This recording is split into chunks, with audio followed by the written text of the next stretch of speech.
ولسمشر غني یو ځل بیا یو تازه حکم صادر کړ چې د ګڼو افغانانو غبرګون یې له ځان سره درلوده. ملګرو ولسمشر په دې ښه پوهیږي چې څه وکړي، ځکه صحنې څخه له نږدې لیدنه کوي او بیا یې ارزوي. خو خیر دا سیاست ده او زموږ هیوادوال چې نقدونه کړي وخت نه تېرېږي. بیا راځئ چې وګورو ولې غني ادریس زمان له صحنې لرې کړ او پر ځای یې چخان سوري راوست. آیا رښتیا هم ادریس زمان نه غوښتل چې اصلاحات راشي او یا د غني اعتبار پرې کم شوی و؟ دا هر څه په ویډیو کې وګورئ چې له حقیقته پوره خبر شئ.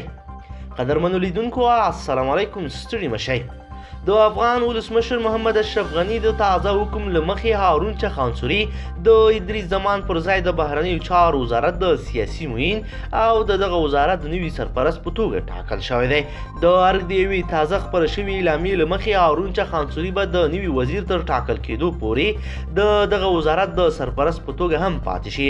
خو په اعلامیه کې د نوي وزیر په اړه لا هم څه نه دي ویل شوي چې د ادریس زمان پر ځای به څوک وټاکل شي. په اعلامیه کې راغلي چې نوی سرپرست وزیر هارون چخان سوري به د خپلې دندې پر مهال اصلاحاتو د بهیر مشري هم په غاړه ولري او مکلف ده چې ټول کارکوونکي ارزیابي او ګمارنې وکړي. د ارګ پر وینا ټاکل شوی سرپرست وزیر باید د 21مې پیړۍ سیاسي اقتصادي ضرورتونو ته په کتو په وزارت کې تشکیلاتو ته بیا له سره کتنه وکړي. د چخان سوري وړاندې ادریس زمان د بهرنیو چارو وزارت سیاسي معین او سرپرست وزیر ټاکل شوی و، خو نن یې پر ځای هارون چخان سوري اعلان کړی شو چې چخان سوري هم د ادریس زمان کارونه ستایلي دي او ژمنه یې کړې ده چې د هغه له لورې پیل شوي اصلاحات به روان وساتي.